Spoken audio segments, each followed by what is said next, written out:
Welcome to today's episode of Unthinkable, a podcast about the aftermath of incidents causing catastrophic injury or death, the experts who are called to serve when these accidents occur, and lessons that we can all learn and implement in our own personal lives. You can find this show on all the major platforms, including YouTube, LinkedIn, Facebook, Apple Podcasts, Spotify, and on our website, kylebachus.com. Now here's the host of the Unthinkable podcast, Kyle Bachus. Hello, everybody, and welcome to another episode of the Unthinkable podcast. Today we have a tremendous guest. It is Alicia Wolff. She is author of a book. Let's see if I can get on there. Walking Beside You.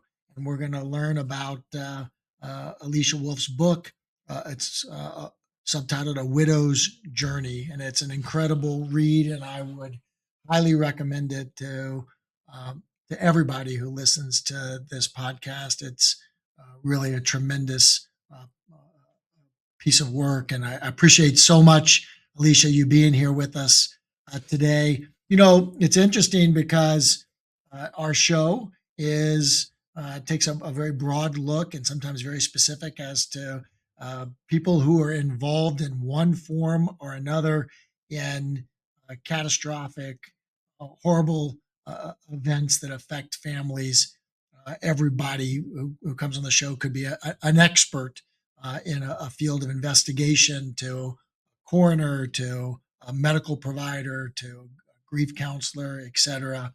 And you have a very unique position in the stories that we tell of unthinkable things happening. And so what I'd like to do, if it's okay with you, what I'd like to do is kind of start, you weren't always somebody who would be on this podcast. I'm so happy you're here. And I'm also at the same time, I'm so sad that you're here because of the circumstances that caused you to be somebody who could be a tremendous guest on our program.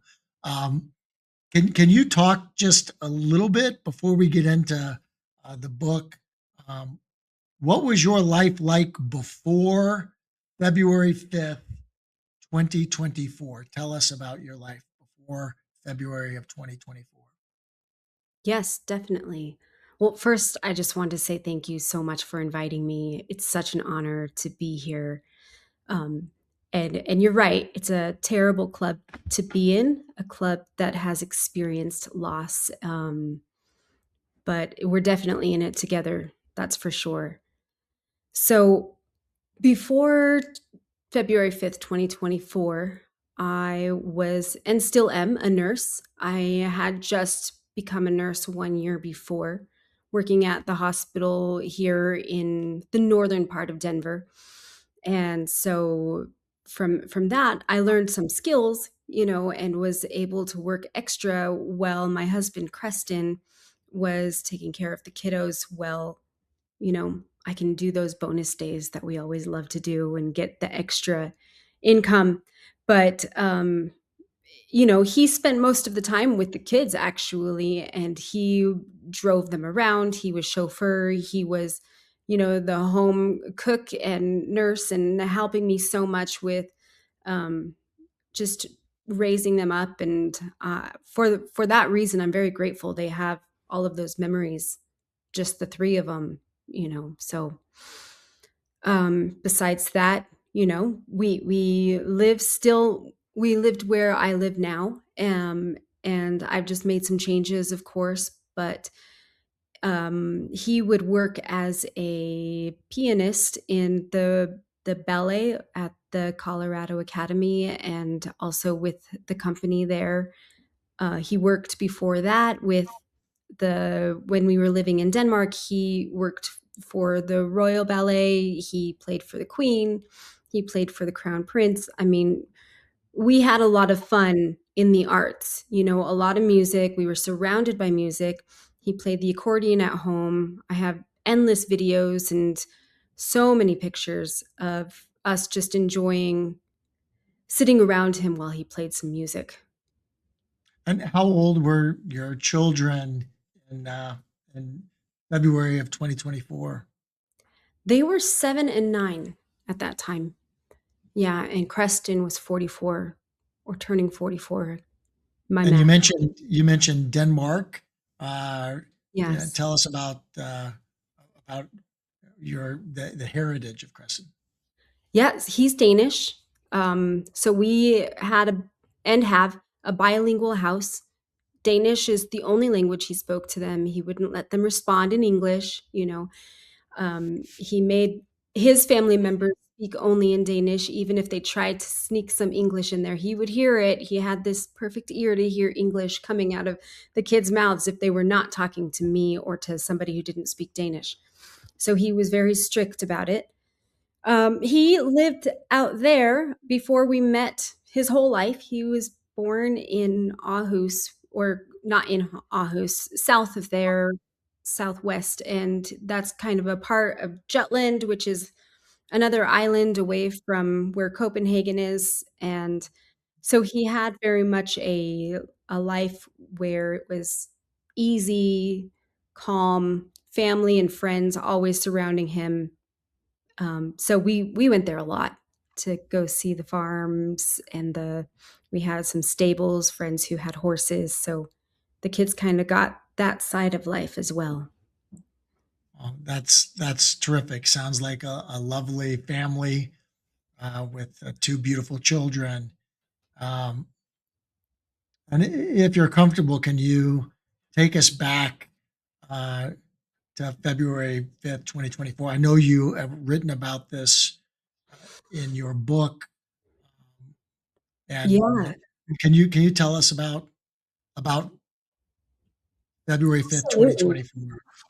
Absolutely. I might just turn to the page so that it can, when I go through this, of course, I'm working through it, and there are so many pieces that I can forget or just that surprise me even still, like when I'm recalling that day. But that day was pretty normal, of course, an ordinary day. I was off and of work, but Creston was working with the Colorado Ballet Academy. He took Gabriel, my son, to my mother's house because he was sick. While Gabriel was working, I was doing a little bit of work at home, and then he took Ella to school.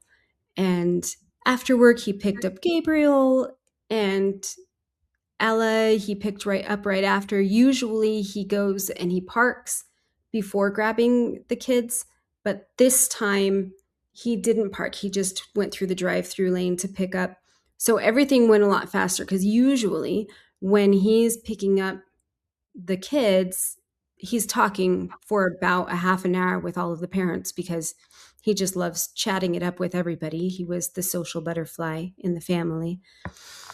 And so he drove up, picked up my daughter, and they went about coming home, and I was just waiting for them.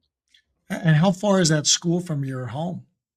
It's not too far. It's about 10 to 15 minutes depending on traffic. We don't do the school right next to us because they didn't have any openings at the time that we were enrolling. And so I'm grateful for the school. The principal became my husband's best friend, so it all worked out very well. But he drove home, and Ella wanted to take a fun route where they see some cute houses, and Gabe wanted to listen to some music, so he got to choose the music. And then they went through the intersection that they go through every single day. And that was when a 23-year-old man was coming through a school zone and drove right through a red light and hitting Creston, T-boning him on his side. And that killed him immediately. I looked at the autopsy, seems like, skull, ribs, heart, some major arteries were severed. And so maybe his heart beat 3 or 4 more times before everything completely shut down. So the children were in the car, of course.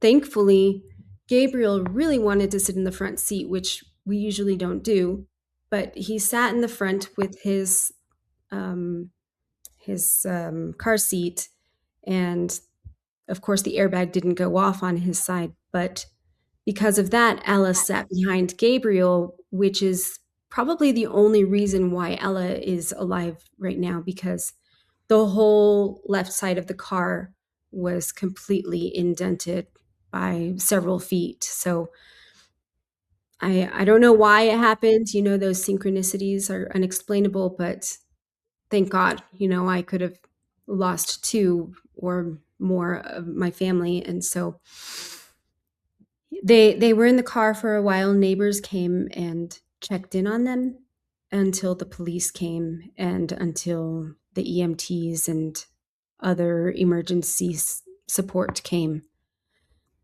All that while I was waiting for them at home, I was just putting some clothes in the sock drawers and cleaning up, doing some vacuuming, and I felt like they should be home. This was 4 o'clock.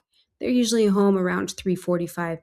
So I gave him a call to see where he was and what he was doing. He didn't answer, which was normal because, the phone was on silent or whatnot. And so I continued to clean and waited a little bit longer, but that was when I heard the helicopter flying ahead. And that feeling of dread that you can get. So I ended up looking up his location, which is why I'm a big advocate for sharing locations with spouses or close family members, close friends as well, because otherwise I wouldn't have known that anything happened. I just didn't know why he was where he was. It was only 4 blocks away from our house. And so I decided to get in the car and just check it out. The intersection where he was completely blocked. All traffic was being diverted. And so I parked in front of someone's driveway and walked to the nearest police officer. And I said, "Do you know if there's a man with 2 children in a red Toyota Camry?" And, you know, the look that she gave me was so strange. And, she went back and forth in her car to make calls to the officers that were closer to the scene and kept coming back to ask me the ages of the children, the date of birth of my husband, and so on and so forth. Felt like an eternity, but she finally came and said to me while I was standing on that corner, "I'm so sorry to tell you, but your husband is deceased and your children are on the way to Denver Health Medical Center." And So, that is right there, a few blocks from your house, yeah. in the Mhm. middle of an afternoon, right Yes, after school is out. yes, That yes, that's where you learned in that kind of matter of fact manner that your husband had been killed. yes, that's right. Just like that, and I mean, the sun was shining. There was a little bit of snow on the ground. It was warm enough to be out there without a jacket. Um, Nothing about that day seems significant until that time, and he was struck at around 3:35, and um, that moment always makes me remember. He was there without me, but at the same time, he was with the kids, and it's a relief and a tragedy that he had them with him. He was with people that he loved, and that's incredibly special to me that at least he had that, you know. Um, I Yeah, do I mean go that is, I mean, for, and really from that moment, right? From that moment forward, everything changes, right? Everything changes. everything. Everything. Yeah. Life as you know it. That's true. You And know, when when my mom was killed, we didn't find out until about 6 hours afterwards. And, you know, it's interesting when you make note of the fact that he was with people that he loved, because one of the things that would go through my mind was that my mom was all alone, even though I know it was very fast and quick, but you just, I don't know. It's just that feeling of like why she had to go through that all alone, you know? And so you're right. It's kind of a blessing and a curse, right? Yeah, Um, it is. That breaks my but heart also when I hear that. So, yeah, but yeah, the things you think about. devastating. It is. It is. It's the things you think about, what you know, the way the mind works, whether or not you are religious or whatever, the mind still goes to this sense of euphoria at the last moments of your life, and sometimes beyond. And I always wonder, and I may never know, and I guess that's okay, but I always wonder, what are people's euphorias that they go to moments before they're gone, and, you know, d- were they with their loved ones? Was Creston's mother there next to him because he loved her so much? Or was I there, or was he talking with us? So I don't know. I think about the what his last thoughts are quite often, actually. And what do you do? You know, I mean, somebody has to give you the news, right? And we Yeah. honor the victims advocates who take on that work. Sometimes it's police officers, but here you are standing outside in a clear blue day, and everybody else, life is going on all around you, right? And you get Yes. this news, and then now you, not only that, but you then hear your children are being transported. And Yes. it's obviously significant enough of a collision that somebody was killed, and you probably immediately, like, you, you can't fix what happened. And what do you do next? Like, what is that? What do you remember about that whirlwind? Well, yeah, I remember them after the moment she talked, asked me or told me the news. I just everything switched for me. I went from wife and mother to just mother because at least my kids, I knew they were still alive at that point in time. And I asked how they were. And of course, they weren't allowed to give me any update about how they're physically doing.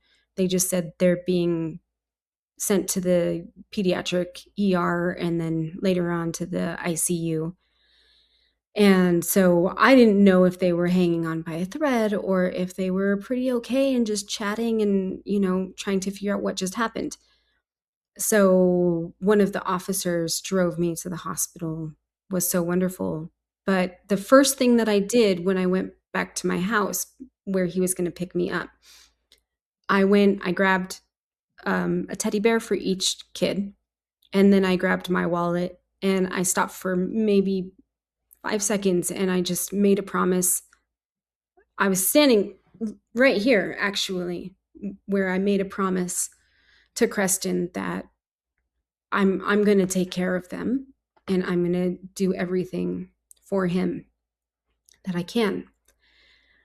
So that's kind of where I went. You go into this survive mode and determination that you're just going to do it, you know.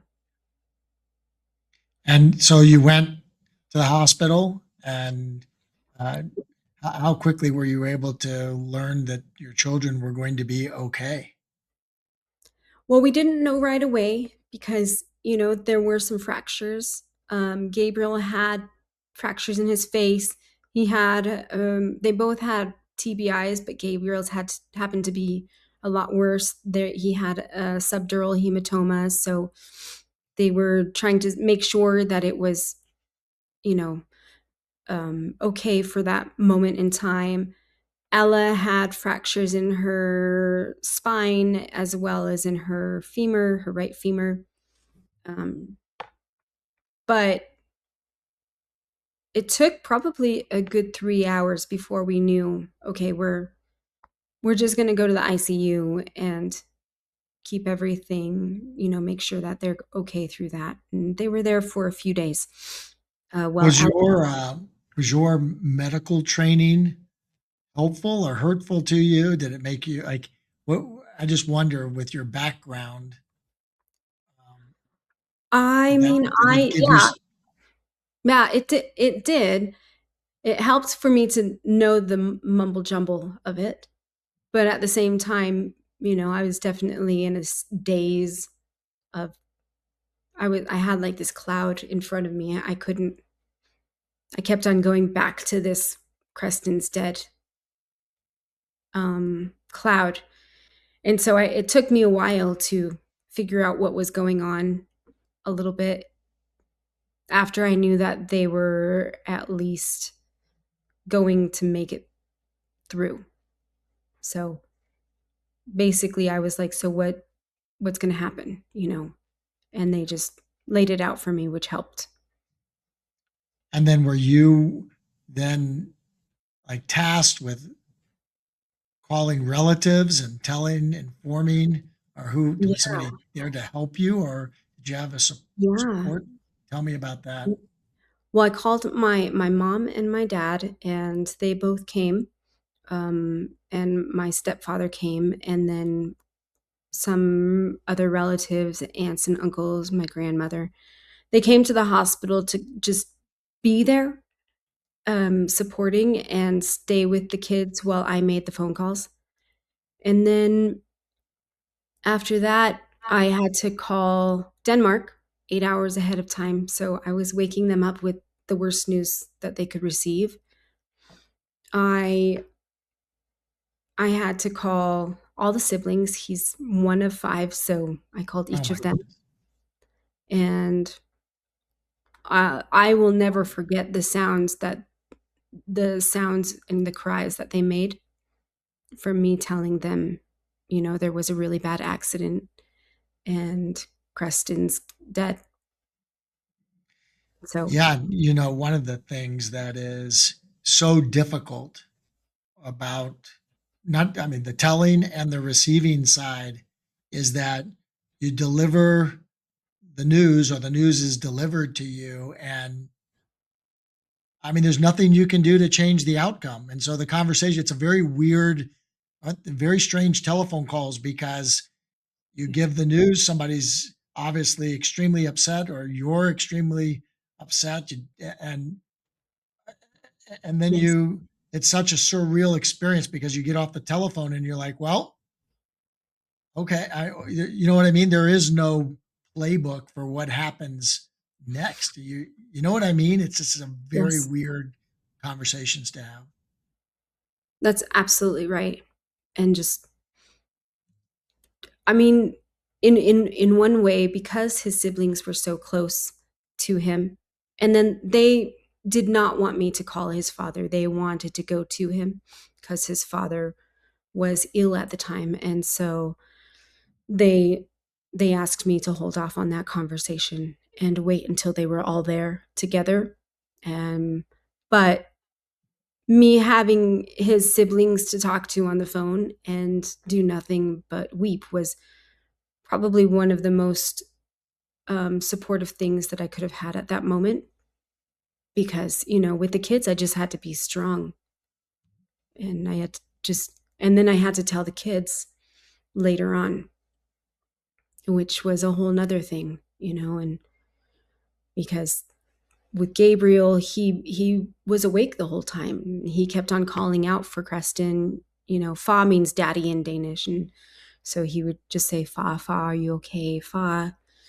And my daughter was in and out of consciousness, and she didn't know, but when I told her after her first scans, I told her, Fa died in that accident. And the first thing Ella said was, I think that Fa died protecting us. And I was like, I think you're right, Ella. And so they both had their own reactions, and Gabriel told me, actually, he was like, I think that Fad looked dead. And I was like, did he? I think, let's talk about this. Yeah, that accident really hurt him to the point that we can't make it better. He died. Well, and that's, I think, the human intuition is to just everything's going to be okay and we can make it better. And when something like this happens, when you really everything is not going to be okay, and you cannot, no matter how much you wish to turn back the clock or to change anything, you can't make it better, right? And you can't make backwards better in any way. Right. That's Very, right. yeah, very hard. And there you are in that moment and forever now, right? A mom without a husband, to two kids.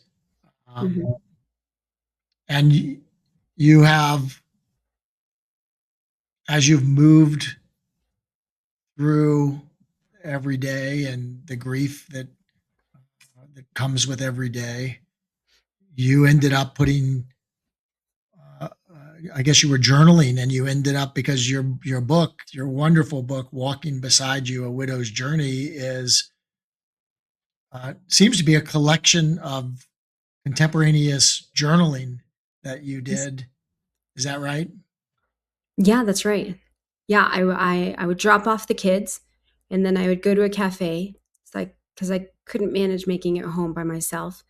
And so I lived at one cafe right by the kids' school, probably the whole day for at least 3 or 4 months. My first cup of coffee that I made myself was in May. So yeah, I wrote. That's all I did.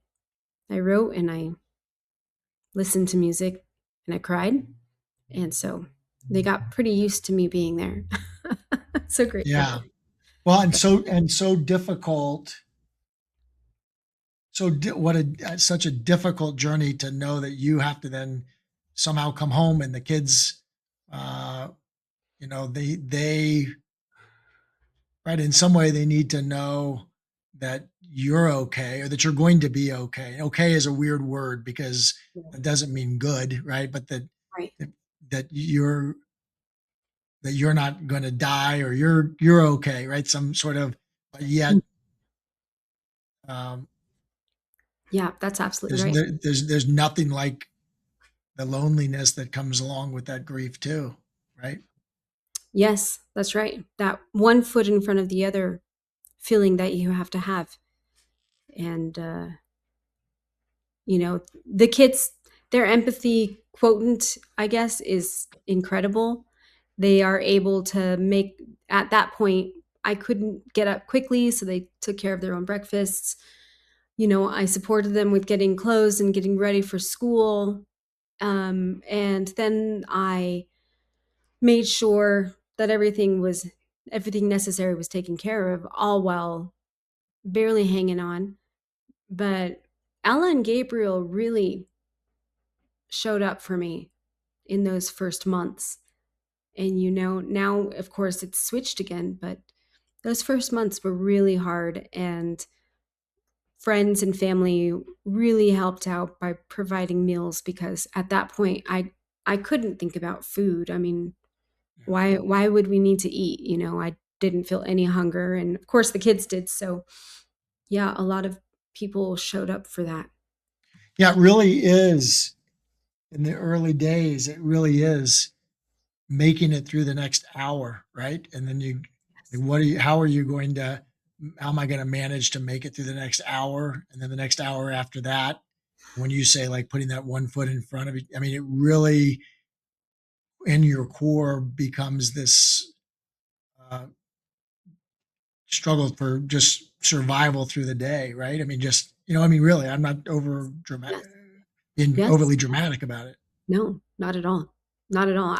I still remember the feeling where, I don't know if you felt this, but where your whole chest was so heavy, that you had to go from cleansing breath to cleansing breath. You Yeah. couldn't just do a normal breath because it's too hard for that. So Now, were you somebody who journaled before, or was this something that you just started doing as a way to kind of make it through your time? I did when I was in university, but no, not really after that. Here and there, you know, but journaling was kind of my only connection to Creston at the time. At least I felt like we were writing letters, or I was writing letters to him, and somewhere somehow it got to him. I don't know. Yeah, and listen, what is so evident in reading your book is just that, right? That this is an active, contemporaneous communication, and it is. When we were talking a few minutes ago, and you said, "Look, I go back and I have to reread, and I might miss because it's as time passes, um, you may not remember exactly what you were thinking on a particular day, and in a way, what a beautiful thing that you have created by doing this journaling contemporaneously with your experiences because it really um, it's it's really uh, beautiful communications with from you with you and your husband um, in in this journey. Yeah, thank you. Yeah, it was, I don't know what it was because I don't usually write like that if I ever do write. And so I think it was just him. It was my lifeline. I had many lifelines, and that was one of them. That was one of the big ones, you know, Yeah, even and when you're we, I think you're the rawness that you communicate as you walk through this and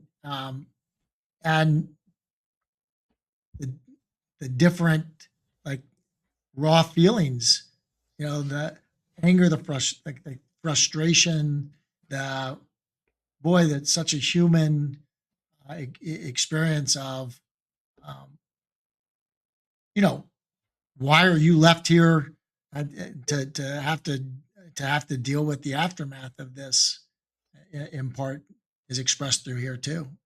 yeah, yeah, that's right. I do. There was one passage where I'm almost angry at him. Of course, none of this is his fault, and he would be Right, here if he could.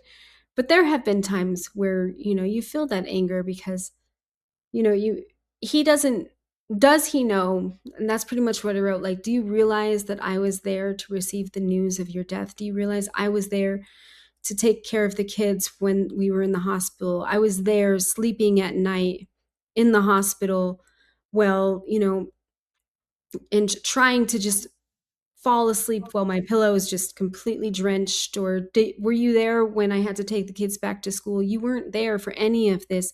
Do you even know this hell that I've been living in?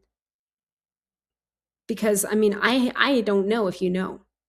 You might just right. be somewhere resting or at most witnessing what's happening. So, Yeah, it's such an incredible story that you have assembled without probably knowing it. You're just expressing your feelings day to day, and yet for the reader, it's just an incredible journey. And um, you know, we should talk just to say it, right? This is what's so incredibly disturbing about these facts are that here's a father picking up his kids in his neighborhood in the middle of an afternoon and a drunk driver, yeah.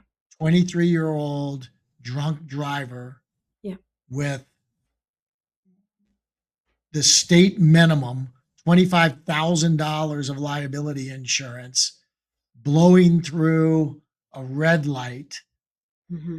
and killing your husband Yes. and injuring your children for Yeah. what?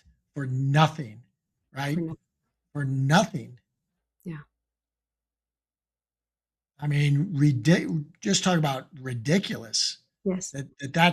That set of facts to say them out loud and to say, what in the world are you doing at 23 years old, driving drunk in the middle of the day through neighborhoods, running red lights, killing people? Right.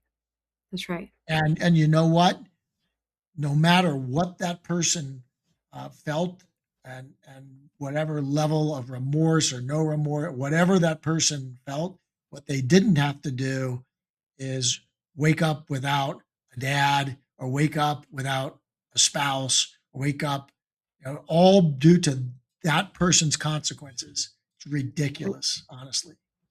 It is. It absolutely is.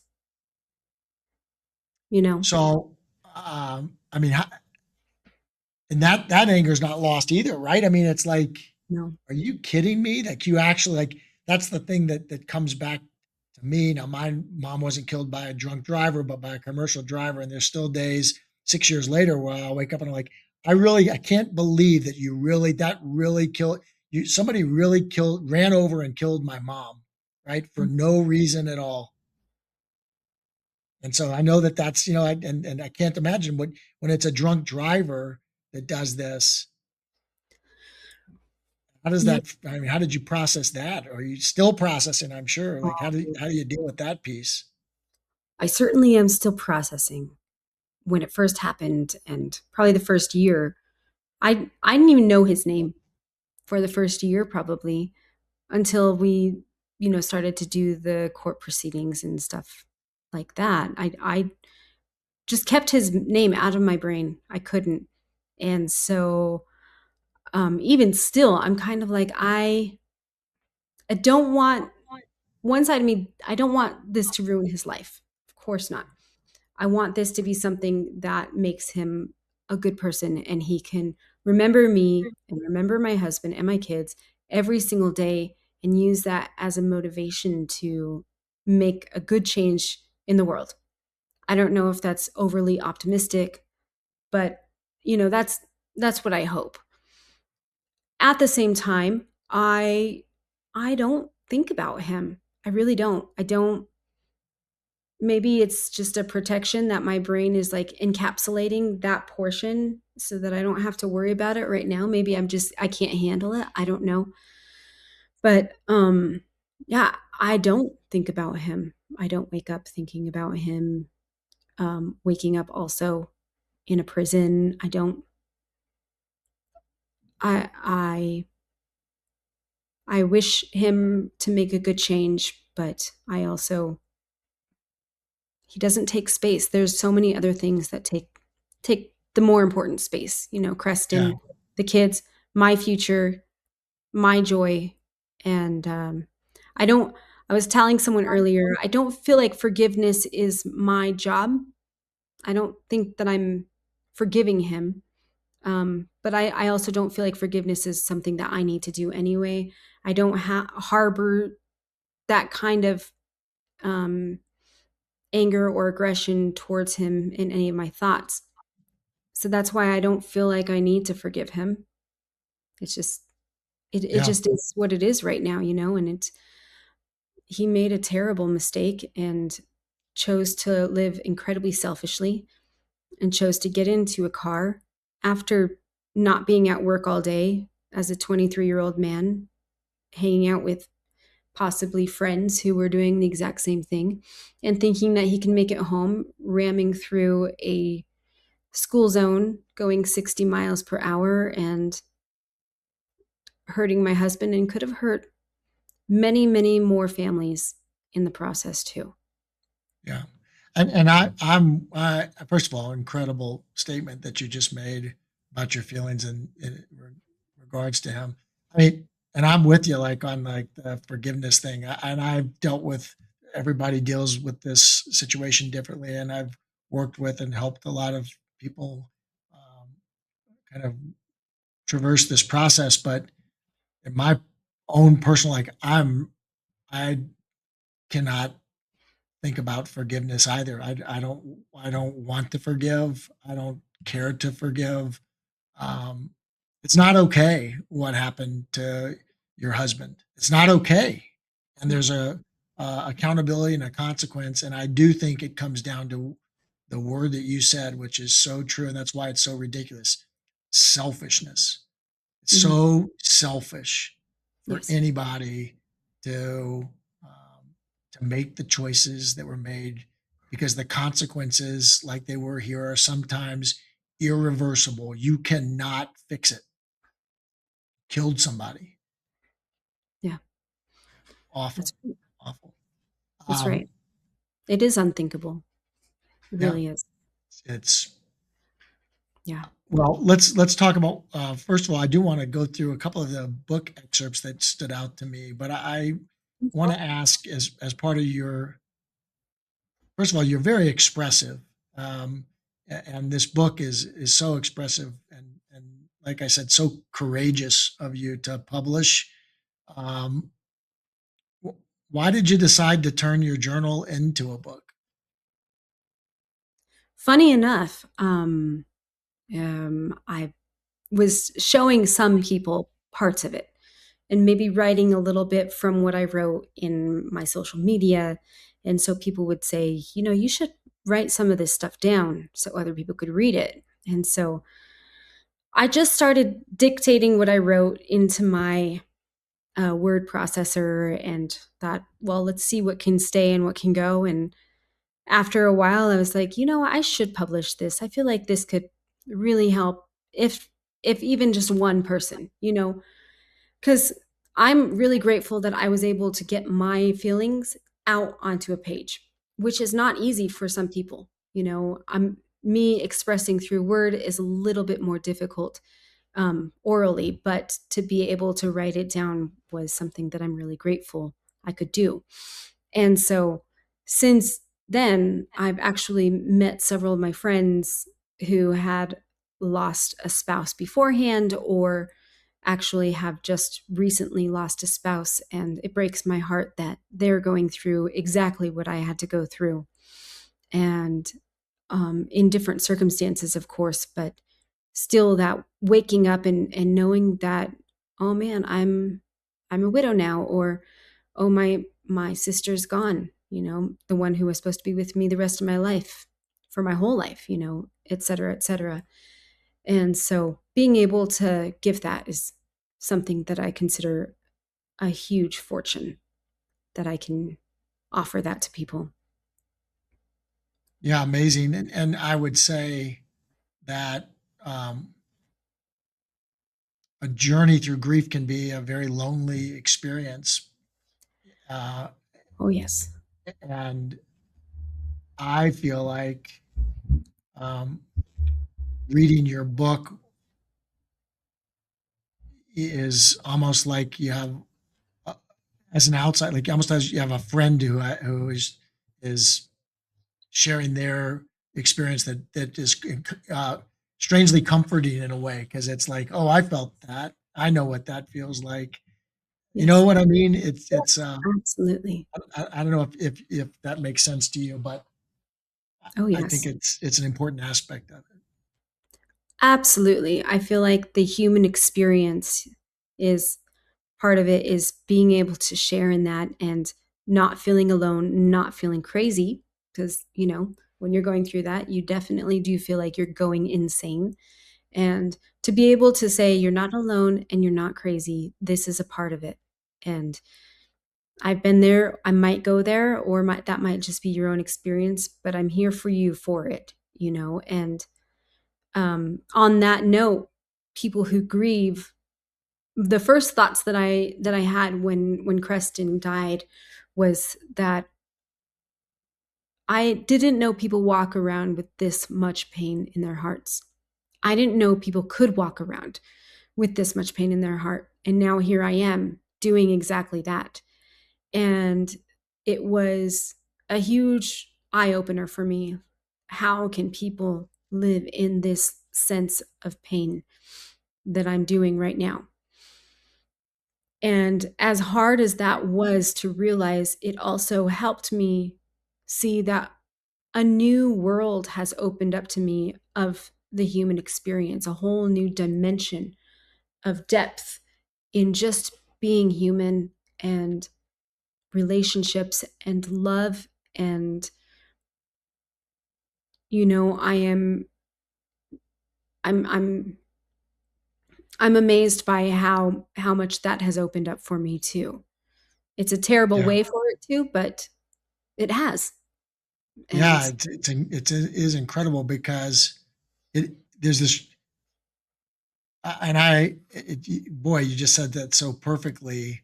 The not realizing the depths of despair that could actually be experienced because the strange thing is the day after your husband was killed, the sun still came up yeah, and the same talking heads were on the TV set and the schools were in session and everything around you. And then here you're experiencing something out of this world, right? yes, earth-shattering, Yeah. and the world's still going so That's great. fast. It's crazy. Yeah, it's just really it's very interesting.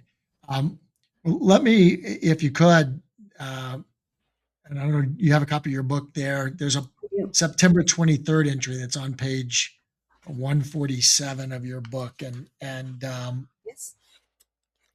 the at the bottom it's kind of even bolded. Would you share that? And I don't know. Again, this is September.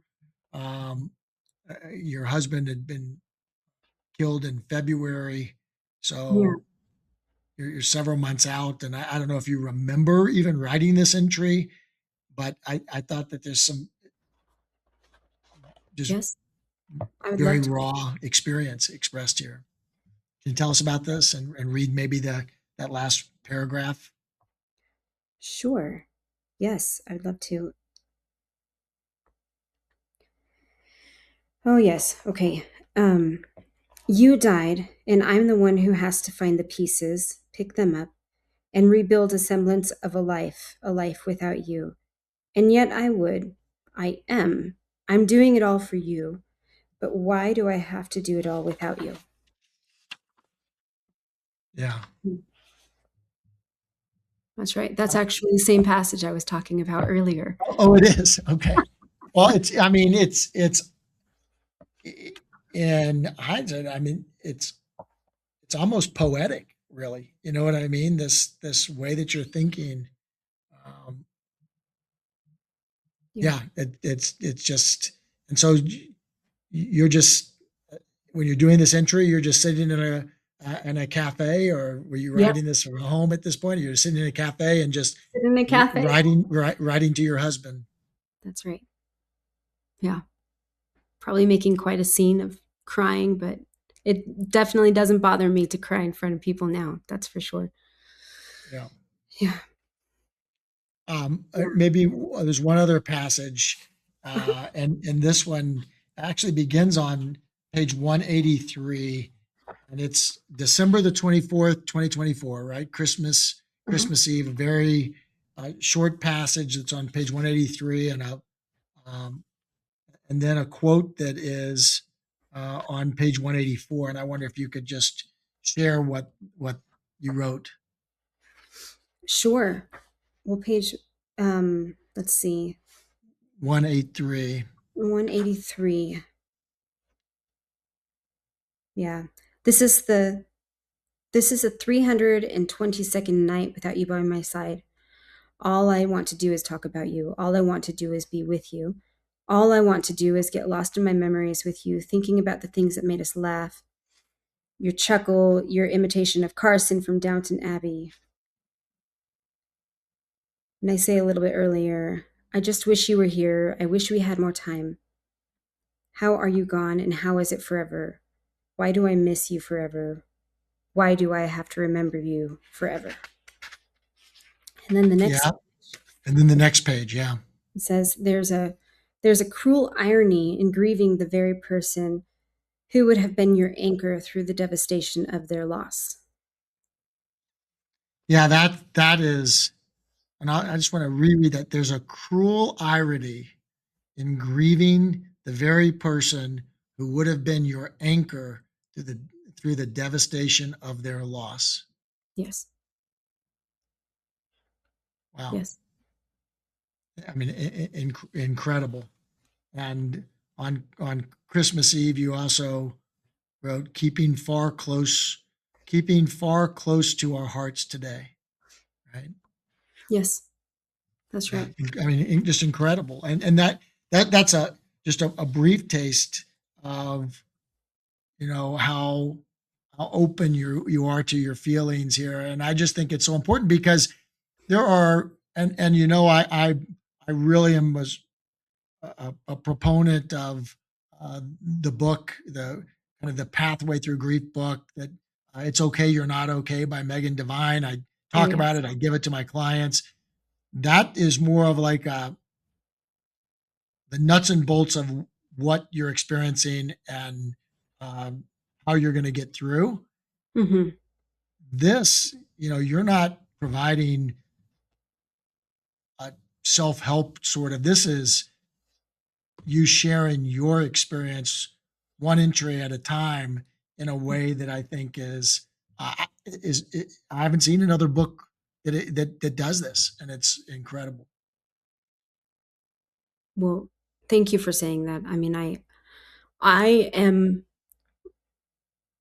I think it's, that people who say it's just love that's not able to express itself to the person that you love, and I I just am so aware, even more so, how much I love him, and I just want people to understand that my grief is not something to be ashamed of, to feel like I have to hide, also to myself. And if I'm feeling down one day, I'm going to express it, and it's just in the way that we show joy and happiness. I think it's just so important. Everyone has their own way of doing it, and you don't have to, but it's the best way that I could do it. Raw and honest, you know. Yeah, and I think that's exactly what it is. And um, you also have done some painting, right? And I don't Yes. know whether you were a painter before, but I've seen your artwork. I purchased some of your artwork. I think it's Yes. tremendous. Thank you. Um, is is that something that you uh, began doing more of after Kristen's death, or is that something that you were always an avid painter? Yes, I was always painting. So I also did some galleries when I was in Copenhagen, and I just haven't done it here because I've done other things. But I do love painting, and it took me almost a year to get back into it. Probably it was January when I finally picked up the paints again and, did a little this and a little bit of that. But now it is actually so nice to be back into it. Get a little messy with it. Yeah, Yeah. that's But awesome. Kristen was always very supportive. He always wanted to keep seeing me paint. He would take videos of me painting and love it. And did you? And I ask this because I hear from people. Did, did you find any formal counseling helpful to you? And when did you start going to formal counseling? And have you enrolled the kids in that sort of counseling as well? Can you just speak to that if you would, just to inform Absolutely. others who might be Yeah. experiencing the early stages of grief? Oh, yeah. I mean, any therapy is wonderful because you have someone who's just here just for you, hearing your side of the whole story. And so, right after, probably 1 week after the accident, I went to therapy, behavioral health, and then I signed up Ella and Gabriel for some EMDR, Mm. which has been amazing for them. And it's a mixture of EMDR plus play therapy. So depending on where they're at on that day, they'll do play therapy or EMDR. But their ability to express their feelings is well beyond where I've ever been able to go be when I was their age. So their maturity it's really helped them be able to label and to allow their grief to come out in the way that their grief comes out, because of course they've seen me cry all the time, and that's my way, but theirs is very different. They are also in occupational therapy, partially for the brain injuries that they have, or had, and but also just it helps with the regulation of nervous systems and understanding the EMDR aspect of using both sides of the brain, connecting with both sides of the body. And so OT was kind of supplementing even more into that, working a lot with the nerves and making sure that, you know, when our grief isn't just here, and it isn't just here, it's every cell of our body, and just helping us to regulate, which has helped in school for the kids, making friends. I've always been a proponent for any sort of therapy that you can get. So, Yeah, and let me say something about EMDR, which I have found incredibly helpful for me. Um, I was a big naysayer. I mean, I was like, and look, I got my brother's a psychiatrist. Um, it was offered to me to deal with just recurring images and recurring thoughts and recurring stuff. And I was like, okay, so what? I'm going to listen to this. I'm going to watch this little ball go back. I'm going to do this. And you think mhm, that's going to somehow impact what I'm experiencing? I'm like, you can try it on me. Like, no way. Kind of like those people who go to a mhm. hypnotist and they're like, no, no, no. And the guy snaps and they're the first ones to Yes. fall in.